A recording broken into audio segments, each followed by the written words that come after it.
ওয়াজ তো আর বল গেলে থাকতো না, ওয়াজ তো কালকে গরম হয়ে যাবো গা যে আমির হামজাকে তাহির হুজুর কি বললেন। আমি বলছি তাকে তাড়াতাড়ি গ্রেফতার করা দরকার। এই যে একটা পাগল আমির হামজা সিলেকশনে শুধু কেন বাস করছে, আমরা লোক যদি ইলেকশন করতাম, আমরা সাথে ইলেকশন করলে বাড়ি লইব? অত সুজানা জনপ্রিয়তা আর মানুষের মন জয় করা, এত রাশমিকা মান্দানার ফেমে হইয়া মাথার এমন গরম হয়েছে। হে ওয়াজও কই যাচ্ছে, আমার কাছে অনলাইনে এত ফোন আয়ে, যদি বলি যে এখন 1000 বিয়া করা এটা সম্ভব,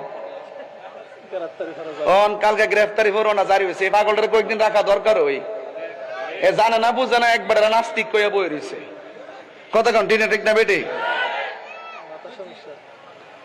মাথা আছে না গেছে? গেছে।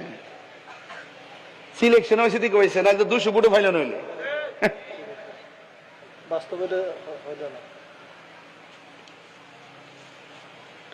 ডরাইতাছে কিরে বল খালি রে।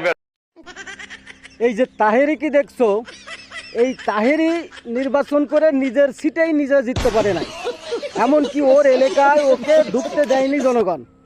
আর ও বলছে আমির হামজা নাকি ভোটে ইলেকশনে জিতে নাই, সে বলে ইঞ্জিনিয়ারিং করে জিতেছে।